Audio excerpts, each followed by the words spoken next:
এবার সরকারি চাকরিজীবীরা এবং সরকারি চাকরিজীবীদের সংগঠনগুলো একটু নড়েচড়েই বসেছে।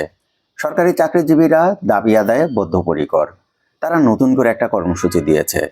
পূর্ব ঘোষিত বাংলাদেশ সরকারি কর্মচারী দাবি আদায় ঐক্য পরিষদের কর্মসূচির সাথে সাথে নতুন একটা সংগঠন বাংলাদেশ সরকারি কর্মচারী সমন্বয় পরিষদ, তারা নতুন একটা কর্মসূচি দিয়েছে। সেই কর্মসূচি হলো ৩ তারিখ থেকে ৫ তারিখ পর্যন্ত, এই ৩ দিন তারা ১০টা থেকে ১২টা পর্যন্ত বিক্ষোভ মিছিল এবং কর্মী সমাবেশ করবে।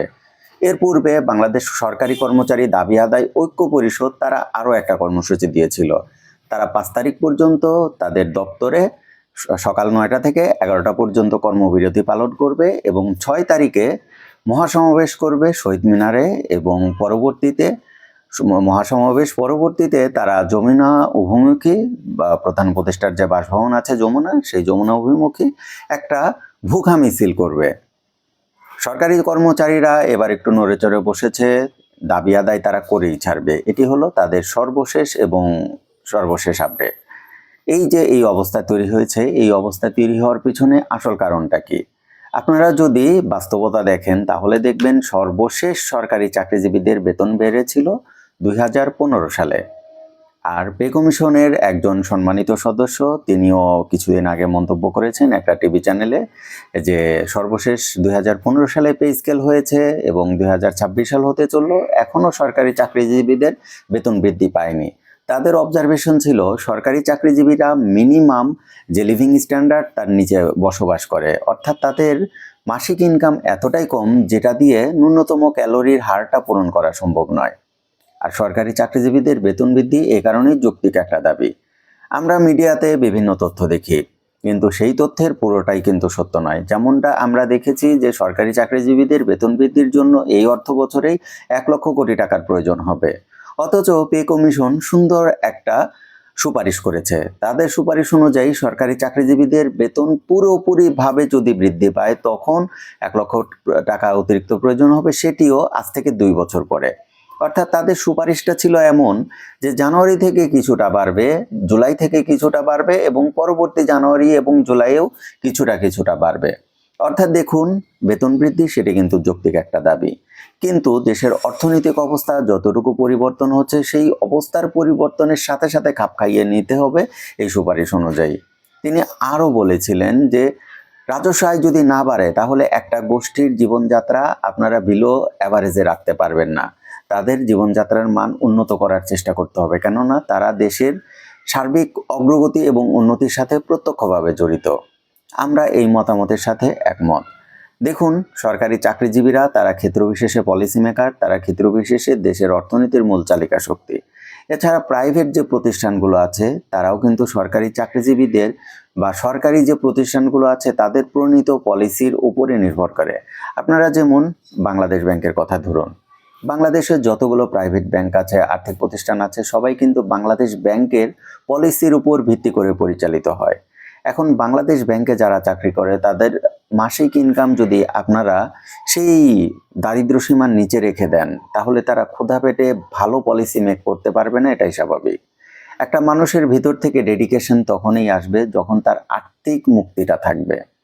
একজন কর্মী তার ভিতর থেকে তখনই পরিপূর্ণ ডেডিকেশন এবং ক্রিয়েটিভিটিটা বের হবে যখন তার অর্থ নিয়ে কোনো দুশ্চিন্তা করতে হবে না। তার দুশ্চিন্তা করতে হবে না আজকে সে যে বেতনটা পাচ্ছে সেই বেতনটা দিয়ে তার পরিবার কিভাবে চালাতে হবে। সে যদি হিমশিম না খায় তার পরিবার চালাতে, তাহলে অবশ্যই তার ভিতর থেকে ক্রিয়েটিভিটিটা বের হয়ে আসবে। আমরা ইনোভেটিভ আইডিয়া খুঁজি, অথচ যাদের মাথা থেকে এই ইনোভেটিভ আইডিয়াগুলো আসবে তাদের আমরা দরিদ্র সীমার নিচে বসবাস করাই। এইভাবে কখনোই ইনোভেটিভ আইডিয়াগুলো আসবে না, আমাদের সমাজের পরিবর্তনগুলো আসবে না। এই কারণে সরকারি চাকরিজীবীরা তাদের দেয়ালে পিঠ থেকে গিয়েছে, তারা এবার উঠে পড়ে লেগেছে পে স্কেল বাস্তবায়ন করতে হবে। কিন্তু দুঃখের বিষয়, সরকারি চাকরিজীবীরা তারা পে স্কেল বাস্তবায়নের জন্য মাঠে নেমেছে। তাদের কেন মাঠে নামতে হবে? তাদের তো মাঠে নামার কথা না, নির্দিষ্ট সময় পর পর পে স্কেল বাস্তবায়ন হয়ে যাওয়ার কথা। আমরা যদি আমাদের পারিপার্শ্বিক দেশগুলোর আর্থিক অবস্থায় বিবেচনা করি এবং তাদের বেতনটা বিবেচনা করি তাহলে দেখতে পাবো আমাদের পার্শ্ববর্তী যে দেশগুলো আছে যেমন ইন্ডিয়া, পাকিস্তান, তারপরে শ্রীলঙ্কা, থাইল্যান্ড তো একটু দূরে চলে যায়, ভুটান, নেপাল, এমনকি মায়ানমার, তাদের যে বসবাসের জন্য যে ন্যূনতম খরচ সেটিও আমাদের চেয়ে অনেক কম। অথচ এই দেশগুলোতে যে সরকারি চাকরিজীবীদের যে বেতন, সেই বেতন তাদের চেয়ে আমাদের অনেক বেশি কম। এমনকি আমাদের মাথাপিছু আয় যা, সেই টাকাও আমাদের মাসিক মজুরি না। তাহলে দেখুন, আমাদের যে ন্যূনতম বেতন সেটি এত কম হচ্ছে, কিন্তু আমাদের জীবনযাত্রার খরচ অনেক বেশি। আবার আপনাদের প্রশ্ন জাগতে পারে যে অনেক প্রাইভেট সেক্টর আছে যেখানে বেতন এই ৮,২০০ টাকা মূল বেসিকও না। এখন কোনো ব্যক্তির ন্যূনতম বেতন সেটি ন্যূনতম জীবনযাত্রার মান নির্বাহের জন্য যতটুকু প্রয়োজন তার চেয়ে কম হওয়া উচিত নয়। তাদেরও প্রতিবাদ করা উচিত, সরকারি পলিসি সেভাবে নির্ধারণ করে দেওয়া উচিত। যেমন গার্মেন্টস কর্মীদের বেতন খুব সম্ভবত 2019 কি 21 সালে নির্ধারণ হয়েছে, রিভাইজড হয়েছে। তাদেরও দরকার হলে তাদেরও বেতন রিভাইজড করতে হবে। অর্থ কষ্টে রেখে আপনারা কখনো বেস্ট আউটপুট বের করে নিয়ে আসতে পারেন না। আর জুলুম, ধরেন প্রাইভেট সেক্টরে বেতন কম, আপনারা কোনো পলিসি মেক করছেন না, তার মানে তাদেরকে জুলুমের মধ্যে রেখে দেওয়া হয়েছে। এখন তারা বাধ্য হয়ে কাজ করছে, কারণ আমাদের দেশে কর্মসংস্থান এতটাই নাজুক যে আমরা বাধ্য হয়ে অনেক কাজ করি। যেমনটা ৮,২০০ টাকা বেসিকে একজন উচ্চশিক্ষিত ব্যক্তি সরকারি চাকরিতে যোগদান করছে।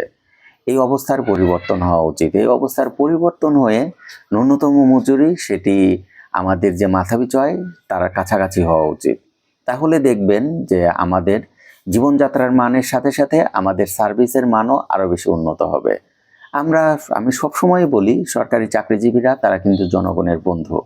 আমরা তাদেরকে যখন ভিলেনের কাতারে দাঁড় করিয়ে দিব, তখন বেস্ট আউটপুটটা তাদের কাছ থেকে আশা করা যাবে না। এই কারণে সরকারি চাকরিজীবীদের বেতন বৃদ্ধিটা সময়ের দাবি এবং সেটি বৃদ্ধি করা উচিত, এবং সেটিও এই জানুয়ারি 2026 থেকেই কার্যকর করা উচিত। তা না হলে দেখবেন সরকারি চাকরিজীবীরা যেভাবে কর্মসূচি দিচ্ছে, একটা সময় পর গিয়ে দেয়ালে পিঠ থেকে যাওয়া মানুষ তারা কিন্তু হিতাহিত বোধ হারিয়ে ফেলবে। সেই অবস্থায় যাওয়ার আগেই তাদের বেতনটা বৃদ্ধি করা জরুরি। আমিও একজন সরকারি চাকরিজীবী হিসাবে আমি সরকারের কাছে আবেদন জানাচ্ছি, তারা যেন আমাদের এই যৌক্তিক দাবি বিবেচনায় নেয় এবং তাদের দৃষ্টিতে যে বেতনটা যৌক্তিক, সেই যৌক্তিক বেতনটা যেন তারা নির্ধারণ করে। আপনারা দেখুন, ইনফ্লেশনের সাথে পাল্লা দিয়ে আমাদের দৈনন্দিন জীবনের খরচ বেড়ে চলেছে, কিন্তু আমাদের বেতন বাড়ছে না। এই অবস্থার পরিবর্তন কি যৌক্তিক নয়? এই অবস্থার পরিবর্তন কি উচিত নয়? এই বিচারের ভার আমরা আপনাকেই দিয়ে দিলাম। আপনারা অবশ্যই যৌক্তিক মন্তব্য করবেন এবং আমার এই মেসেজটা শেয়ার করে সবার মাঝে ছড়িয়ে দিবেন। তো আমার পেনশনার যে বন্ধুরা আছেন তারা নিয়মিত চান যে আমি তাদের নিয়ে কিছু বলি। দেখুন, আপনাদের নিয়ে কিছু বলতে আমারও ইচ্ছা করে। আমি চাই আপনাদের নিয়ে আপডেট দিই, ভালো ভালো কথা বলি।